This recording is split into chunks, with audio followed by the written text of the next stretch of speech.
All right, Sagittarius, welcome to your weekly horoscope from March 22nd through the 28th. My name is Athen.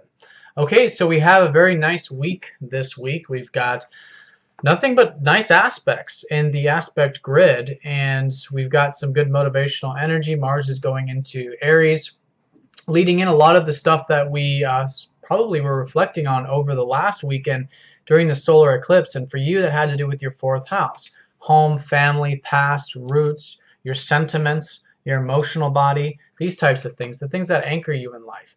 So whatever that's been for you over the weekend, or Friday, Saturday, even into Sunday, that you've been thinking about or reflecting on or feeling ambitious about, perhaps, especially by Monday when Mars goes into Aries, maybe there's some energy, some action that you're going to feel willed to start putting forward as we start to move this lunar energy forward. Because the solar eclipse is the next 6 months, but it's also the next 30 days because it's part of this lunar cycle.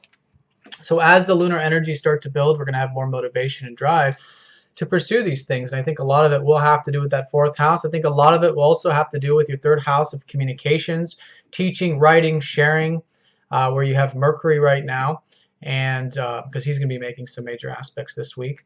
But yeah, a nice week of the beginnings is the way I like to see it, is essentially we're just now starting off. And as the lunar energy starts to build, we're going to see the momentum start to gain throughout the week.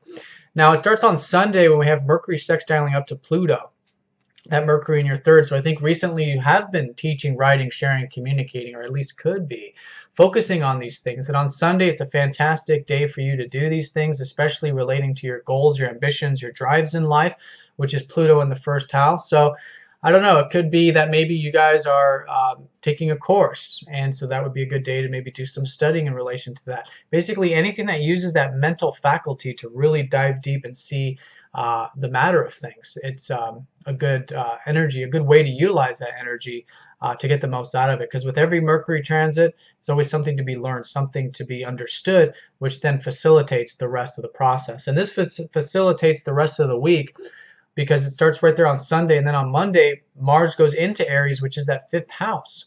So you guys had Venus already transiting your fifth house, so you've had the opportunity, and still do, to enjoy creativity, to enjoy your self-expression, to enjoy life, basically, anything that puts a smile on your face with Venus in that fifth house. So now Mars there is motivating you, and I think whatever this stuff you've been uncovering about the emotional body, your past, your roots, your family, now you're driven to pursue these things that you really enjoy.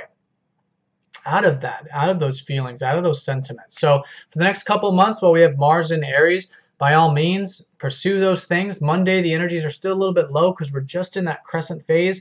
But like I said, once we get that ball moving, more and more energy will start to build. Monday and Tuesday, we have Mercury going over Chiron in that third house of yours. So I think you guys are, while you're learning, teaching, sharing, communicating, all this stuff here in the third house, there is some insecurities and some doubts perhaps that are in that area, and inhibitions, those types of things, however you're feeling that. But whatever it is, it's all, see, Chiron is just what you're perceiving. It's not necessarily the reality of things. So now with Mercury going over there, you can see very clearly what these things are that might be holding you back there. And so if you utilize this, especially on Monday, to be there for yourself, to heal these old wounds relating to these things, you'll feel very rejuvenated and revived, especially by Tuesday. And again, that's going to contribute to a more motivational action energy for the rest of the week. Now on Monday and Tuesday as well, Venus sextiles up to Neptune, which is very nice. So this is involving that fifth house, and Neptune's been in your third. So again, if there's anything that you're doing, teaching, writing, sharing, this could be a fantastic day for that, especially when it comes to the more creative elements of things, or you expressing yourself more.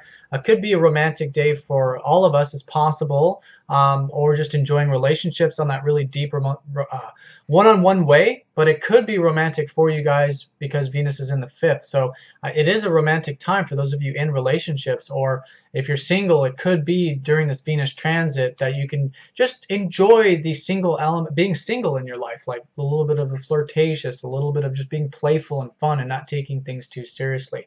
So that kind of energy is a fantastic utilization of it, especially Monday and Tuesday, with this nice aspect between these two romantic / compassionate planets. Now Wednesday, and this is Tuesday, Wednesday, Thursday, really the middle part of the week. We have the first quarter phase of the lunar cycle where we can start, this is where it starts to become energetic, and as we get closer to the full moon, we'll see it more and more so. So this middle part of the week, move forward, push forward with these things probably relating to that 5th house. And not only is it the time to do that because it's the lunar cycle, but we all have a very nice aspect between Saturn and the Sun. The Sun's going to be trining up to Saturn, which is a good productive, a good patient, a good pragmatic energy to move towards these things. Again, specifically relating to maybe the home and family here, because they're very related here, these 4th and 5th house matters. But whatever it is that you're pursuing. And it's from Saturn in your 12th, so I think you guys have been learning some discipline, some hard work here with your spirituality, or with making sure you get enough rest and relaxation, and you're reflecting on all that right now with Saturn retrograde in your 12th. So channeling that into it in some way, or again, anything that you're doing that's spiritual behind the scenes, home or family related, is definitely the time to do so, middle part of the week.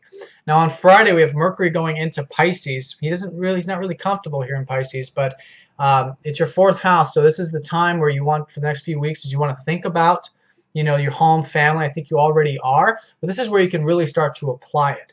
Start to apply it and work with it. And it's a Pisces sort of energy, so that's why Mercury doesn't really like to be here, because it's not very tangible. So the key here is to balance the intuition and the flow and all this sort of watery energy that is how you guys connect to your home, family, and sentiments, which is all of us really, but for you especially so. And just do your best to kind of work with the energies, think about it, learn with it, and apply it into the day-to-day sphere. Then you'll be getting the most out of it. That's Friday onward. Now, also on Friday, we have Venus squaring up to your ruler, Jupiter, which between these two benefics is actually a very nice transit. It comes across as so. So I think Friday, you're going to be feeling very optimistic, very enthusiastic, perhaps, about these 5th house things. Again, creativity. It could also be small business. Could be anything relating to new projects, speculative things as well. Anything like that. That's something you create. But whatever it is, feeling very good about it. So just keep it nice and balanced, though, because it is a square. We don't want to be too over-optimistic. But channel that positive energy into more action, because that's what the square requires, is taking the optimism and then moving it forward, making it tangible and applying it. So you see this week is the energies are definitely building. There's a lot of opportunities to get that energy moving, and it's a fantastic week to do so. All right, Sagittarius, please let me know if you guys have any questions. Have a great week. If you'd like a personal reading looking at your personal chart, please get in touch. You can check the link down below, and I'll talk to you next time. Take care.